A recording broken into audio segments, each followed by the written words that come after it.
नमस्कार, जोहार, आप सभी का स्वागत है एक बार फिर से झारखंड की तमाम बड़ी खबरों के साथ जो कि सुबह के समाचार के साथ आ रही हैं। बजले के रांची के सिल्ली के पिक्सा गांव में कुआं से निकाले गए सभी 620 घंटे तक चला रेस्क्यू ऑपरेशन। बजले के राजधानी रांची के से 70 किलोमीटर दूर सिल्ली में गुरुवार को बड़ा हादसा हो गया। दरअसल सिल्ली प्रखंड में के पिस्का गाँव में एक कुएं के धंस जाने से 7 लोग मिट्टी और पत्थर के नीचे दब गए थे। इनमें से ग्रामीणों ने रात को ही 2 लोगों को घायल अवस्था में निकाल लिया था, जिसमें से गंभीर रूप से घायल एक व्यक्ति ने अस्पताल में इलाज के दौरान दम तोड़ दिया था। अब सूचना मिली है कि सभी 6 लोगों का शव निकाल लिया गया है, जबकि एक बछड़े के शव को भी बाहर निकाल लिया गया है। हादसे में केवल 1 लोग ही जीवित बच पाया है। बताया जा रहा है कि करीब 20 घंटे तक रेस्क्यू चला हुआ है। बताया जा रहा है कि करीब 20 घंटे तक रेस्क्यू ऑपरेशन चला। कुआं में फंसे लोगों को निकालने के लिए चलाए जा रहे रेस्क्यू ऑपरेशन का दूसरा दिन काफ़ी मशक्कत भरा रहा। एनडीआरएफ की टीम रात भर लगी रही। पोकलेन मंगाकर रात भर मिट्टी काटकर शवों तक जाने का रास्ता बनाया गया, लेकिन रात भर कोई सफलता नहीं मिली। सुबह फंसे 3 लोगों को निकाला गया, जिसमें से 7:20 पर रमेश मांझी को निकाला गया। बाकी काफ़ी मशक्कत के बाद कई पत्थर हटाने के बाद करीब 10:30 बजे एक और शरीर दिखाई पड़ा। उसे भी 10:55 पर निकाला गया। शव की पहचान गुरुपत मांझी के रूप में की गई। उसके तुरंत बाद 11:05 पर डेम्बो मांझी को भी निकाल लिया गया। तो दूसरी ओर साहिबगंज की प्रेस कॉन्फ्रेंस में बोले बाबूलाल मरांडी, अवैध खदान का पैसा आ जाता है सीएम हेमंत सोरेन की तिजोरी में। बजले के अवैध खदान का पैसा आ जाता है सीएम हेमंत सोरेन की तिजोरी में। यह बातें भाजपा के प्रदेश अध्यक्ष सूबे के पूर्व मुख्यमंत्री बाबूलाल मरांडी ने शुक्रवार को साहिबगंज परिषद में आयोजित पत्रकार वार्ता के दौरान मौजूद पत्रकारों से कही। उन्होंने कहा कि सरकार की पूरी तरह से भ्रष्टाचार से लिप्त है। 3.5 वर्ष सरकार का हो गया है। अवैध खदान बंद करा दिया गया। पहले अवैध खदान चलती थी। प्रदेश में बालू वह पत्थर का लूट हो रहा है। सरकार को आड़े आते हाथ लेते हुए बाबूलाल ने कहा कि झारखंड में हर स्तर पर भ्रष्टाचार है। सरकारी कार्यालय जैसे प्रखंड कार्यालय, अंचल कार्यालय, थाना सहित कई कार्यालयों में अपना काम कराने के लिए गए जनताओं से ऑफिसर काम के बदले पैसा मांगते हैं। जनताओं से ऑफिसर खुलकर बोलते हैं काम कराना है तो पैसा देना होगा। परिवारवाद लोकतंत्र को खराब कर रहा है। सोरेन परिवार पैसों के लिए राजनीति करते हैं। सन 2001 से ही हेमंत सोरेन परिवार ने आदिवासी का जमीन को लेना प्रारंभ कर दिया था। पूरे परिवार का सदस्य अपना नाम बदल कर जमीन खरीदी है। सोरेन परिवार आदिवासी होकर आदिवासी को ही लुटा है। इसे सत्ता में रहने का कोई अधिकार नहीं है। सरकार साहिबगंज जिले में अवैध कार्य करना ही नहीं चाहती है। ये सारी बातें पूर्व मुख्यमंत्री बाबूलाल मरांडी ने साहिबगंज की प्रेस वार्ता में कही। तो वैसे वो बड़का गांव हजारीबाग घाटी में हाईवा और टेलर की टक्कर में एक की मौत, 10 लोग घायल, सड़क हुआ जाम। हजारीबाग जिले के बड़का गांव हजारीबाग रोड स्थित बुढ़ाना मोड़ के पास भीषण सड़क हादसा हो गया। मोड़ के पास त्रिवेणी सैनिक लिमिटेड की कोयला ढोने वाली हाईवा JH02 BK 6864 और राजस्थान से टाइल्स लेकर आने वाली टेलर के बीच जोरदार टक्कर हो गई, जिसमें हाईवा 100 मीटर पीछे एक पहाड़ी से भी टकरा गई। हाईवा का अगला हिस्सा चकनाचूर हो गया है, जबकि टेलर पलट गया। टेलर की काफ़ी क्षतिग्रस्त हो गया है। इस कारण टेलर में बैठे मजदूर त्रेश्वर रजक की मौके पर मौत हो गई, जबकि दोनों वाहन के चालक और टेलर में बैठी 8 महिलाएं भी घायल हो गई हैं। घटना 18 अगस्त की सुबह करीब 9 बजे बताई गई थी। घायलों का इलाज बड़का गांव और हजारीबाग सदर अस्पताल में किया जा रहा है। तो वहीं दूसरी ओर डाल्टनगंज से बीजेपी विधायक आलोक चौरसिया को झारखंड हाईकोर्ट से मिली बड़ी राहत। चुनाव याचिका खारिज। झारखंड के डाल्टनगंज से बीजेपी विधायक आलोक चौरसिया को झारखंड हाईकोर्ट से बड़ी राहत मिली है। दरअसल विधायक के चुनाव को चुनौती देने वाली याचिका पर झारखंड हाईकोर्ट में शुक्रवार को सुनवाई हुई। यह सुनवाई जस्टिस अनिल कुमार चौधरी की अदालत में हुई। अदालत ने 80 पेज के फैसले में विधायक के खिलाफ दायर चुनाव चुनौती याचिका को खारिज कर दिया है। विधायक के ऊपर लगाए गए सभी आरोप को अदालत ने गलत माना है। तो वहीं दूसरी ओर टाटा कमिंस के TCPL ग्रीन एनर्जी सॉल्यूशन में निकली कर्मी पुत्रों की बहाली। बजले के टाटा कमिंस में 12 अगस्त को ग्रेड रिवीजन समझौते के बाद कर्मचारी पुत्रों की बहाली की प्रक्रिया शुरू हो गई है। टाटा मोटर्स में स्थापित हो रही messrs TCPNL green energy solution private limited में कर्मचारी पुत्रों के लिए बाहर निकली है। कंपनी स्थापना के बाद पहली बार टाटा कम्युनिस्ट जमशेदपुर प्लांट में कर्मचारी पुत्रों के लिए बाहर निकली है। इस संबंध में टाटा कम्युनिस्ट जमशेदपुर प्लांट के HR हेड मनीष जैन के आदेश से सर्कुलर जारी किया गया है। तो वैसे वो रांची में बारिश शुरू, बोकारो धनबाद समेत 4 जिलों में वज्रपात का अलर्ट किया गया था। जैसे कि मौसम विभाग ने एक और तत्कालीन मौसम चेतावनी जारी की है, जिसमें कहा गया है कि गिरिडीह और हजारीबाग जिले के कुछ भागों में अगले 1 से 3 घंटे के साथ बारिश हुई थी, जो कि शाम की बारिश हुई थी रात करीबन 9 बजे।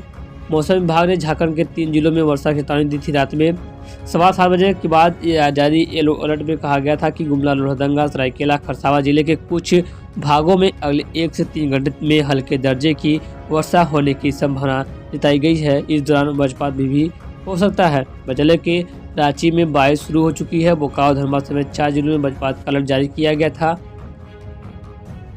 तो वैसे वो डुमरी उपचुनाव को लेकर के 3 बार विधायक रहे पूर्व मंत्री लालचंद महतो इस बार नहीं लड़ रहे हैं चुनाव।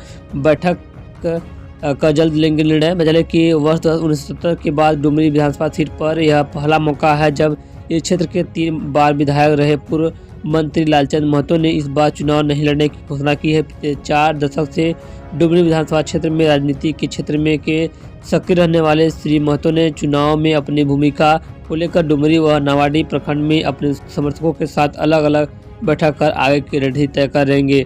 21 अगस्त को डुमरी प्रखंड एवं 23 अगस्त व 23 को नावाडीह प्रखंड में अपने समर्थकों के साथ बैठक कर उनका राय विचार लेने के बाद ही आगे कोई निर्णय लेने की चुनाव में किसे मत करनी है। तो वहीं दूसरी ओर झारखंड के सहायक पुलिस कर्मियों को मिलेगा 2 साल का एक्सटेंशन। CM हेमंत सोरेन ने की घोषणा। के मुख्यमंत्री हेमंत सोरेन ने राज्य के सहायक पुलिसकर्मियों को 2 साल की अवधि विस्तार देने की घोषणा की है। CM ने चाईबासा में आयोजित प्रमंडलीय रोजगार मेले में ऑफर लेटर वितरण समारोह को संबोधित करने के दौरान इस बात की घोषणा की। कहा कि सहायक पुलिसकर्मियों के भविष्य को लेकर सरकार चिंतित है और इस दिशा में जल्द ठोस निर्णय लिए जाएंगे। राज्य की 3.25 करोड़ की आबादी की सेवा करने का सरकार ने यह संकल्प ले रखा है। इस दिशा में काफ़ी कम समय में हमने कई ऐसे निर्णय लिए हैं जो राज्य को आगे बढ़ा रहे हैं। जन कल्याण से जुड़ी योजनाएं अब धरातल पर उतर रही हैं और उसका असर भी दिख रहा है। मुख्यमंत्री ने कहा कि आज राज्य में चारों ओर से रोजगार के दरवाजे खुल रह चुके हैं। इस कड़ी में पढ़े लिखे एवं कम पढ़े लिखे तथा निश्चित लोगों के लिए रोजगार की कई योजनाएं चल रही हैं। वहीं स्वरोजगार के इच्छुक हैं उन्हें मुख्यमंत्री रोजगार सृजन योजना के तहत आर्थिक मदद भी कर रही है सरकार। तो वहीं वो हजारीबाग के बरकट्टा में आरोपी को पकड़ने गई पुलिस व ग्रामीण के बीच झड़प, दर्जनों घायल, वाहनों में तोड़फोड़। जिले के हजारीबाग जिला अंतर्गत बरकट्टा के कोहनहार कला गांव में बरकट्टा थाना पुलिस और ग्रामीणों के बीच हुई झड़प में दर्जनों पुलिसकर्मी घायल हो गए हैं। बताया गया है कि गुरुवार की रात बरकट्टा थाना प्रभारी दिनेश कुमार दलबल के साथ एक आरोपी को पकड़ने कोहनहारा कला गांव गए थे। इसी बीच पुलिस और ग्रामीण के बीच झड़प हो गई, जिसमें थाना प्रभारी समेत 14 पुलिसकर्मी घायल हो गए हैं। तो दूसरी ओर झारखंड के सिमडेगा में भारी बारिश से जनजीवन अस्त व्यस्त। बेलकोना नदी में बना लकड़ी का पुल बहा। जिले के सिमडेगा जिला अंतर्गत बानो प्रखंड में बुधवार की रात से ही बारिश हो रही है, जिससे जल जीवन अस्त व्यस्त हो गया है। बानो प्रखंड की सोए पंचायत के बेलकोना जाने वाली नदी पर बना लकड़ी का पुल पानी के तेज बहाव में बह गया है, जिससे एल्ला खेल मैदान से लौट रहे खिलाड़ी व ग्रामीण रास्ते में फंस गए हैं। खिलाड़ियों व ग्रामीणों को रात भर महाबुआंग स्टेशन में रात बितानी पड़ी। तो दूसरी ओर संकल्प यात्रा के दूसरे दिन बाबूलाल मरांडी ने गंगा में लगाई डुबकी, फिर विशाल जनसभा को किया संबोधित। जिले के भारतीय जनता पार्टी के प्रदेश अध्यक्ष सह सूबे के पूर्व मुख्यमंत्री बाबूलाल मरांडी संकल्प यात्रा पर निकले हैं। आज उनकी संकल्प यात्रा का दूसरा दिन था और आज वे साहिबगंज पहुंचे थे। सुबह साहिबगंज पहुंचते ही बाबूलाल मरांडी ने गंगा में डुबकी लगाई। बाबूलाल मरांडी ने शुक्रवार सुबह करीब 9:30 बजे साहिबगंज नगर के नमामि गंगा घाट पहुंचे और गंगा स्नान किया। बाबूलाल सड़क मार्ग से साहिबगंज आए हुए थे। बाबूलाल मरांडी के साथ राजमहल विधानसभा क्षेत्र के विधायक अनंत ओझा, भाजपा नेता रामानंद शाह, चंद्रभान शर्मा, गणेश तिवारी, बाबूधन मुर्मू, बाल मुकुंद सहाय सहित दर्जनों भाजपा नेता मौजूद थे। हजारीबाग के चंदा गांव में रिटायर्ड पुलिसकर्मी के घर से लाखों की चोरी। हजारीबाग जिले के इचाक थाना क्षेत्र स्थित चंदा गांव में रिटायर्ड एएसआई सीताराम मेहता के घर से चोरों ने लाखों की चोरी की है। इस दौरान चोरों ने 20,000 रुपये नगद सहित करीब 10 लाख रुपए के सोने चांदी के जेवरात की चोरी कर ली है। इस संबंध में थाना में शिकायत दर्ज कराई गई। रिटायर्ड एएसआई के पुत्र संजय प्रसाद मेहता ने बताया कि उसकी मां दोपहर को घर का दरवाजा एवं गेट बंद करके कुछ ही दूर गई थी। इसी दौरान मौका पाकर चोर ने रुपए व बैग में रखे जेवरात चुरा कर भाग गया। घटना जानकारी बहु शिक्षिका मीनू मेहता को तब मिली जब शिक्षिका की सास ससुर ने एक अनजान युवक को घर के अंदर से बाहर निकलते देखा। उन्होंने शोरगुल करते हुए घर में रखे अलमीरा चेक करना शुरू किया तो वो छूट गए। पुलिस मामले की छानबीन में जुटी हुई है। तो दूसरी ओर धनबाद के सीफर मेन गेट के पास युवकों ने सुरक्षा गार्ड के साथ की मारपीट। सदर थाना क्षेत्र स्थित सीफर मेन गेट के पास कार सवार दबंगों ने सुरक्षा गार्ड के साथ मारपीट करते हुए सुरक्षा पोस्ट को तहस नहस कर दिया। जानकारी मिलते ही पुलिस मौके पर पहुंच कर जांच पड़ताल में जुट गई है। बताया गया है कि एक कार में सवार कुछ लोग सीफर में प्रवेश करने लगे। इस दौरान सुरक्षाकर्मी ने कार साइड में पर एंट्री लिखने की बात कही। इतना कहते ही कार से उतरकर कुछ लोगों ने मारपीट करना शुरू कर दिया। इस दौरान सुरक्षा पोस्ट में भी तोड़फोड़ किया। इस दौरान सुरक्षा कार द्वारा चिल्लाने पर लोगों की भीड़ जुटने लगी। कार सवार युवकों ने मौका का फायदा देखकर फरार हो गया। इधर पुलिस मामले की जांच पड़ताल में जुटी हुई है।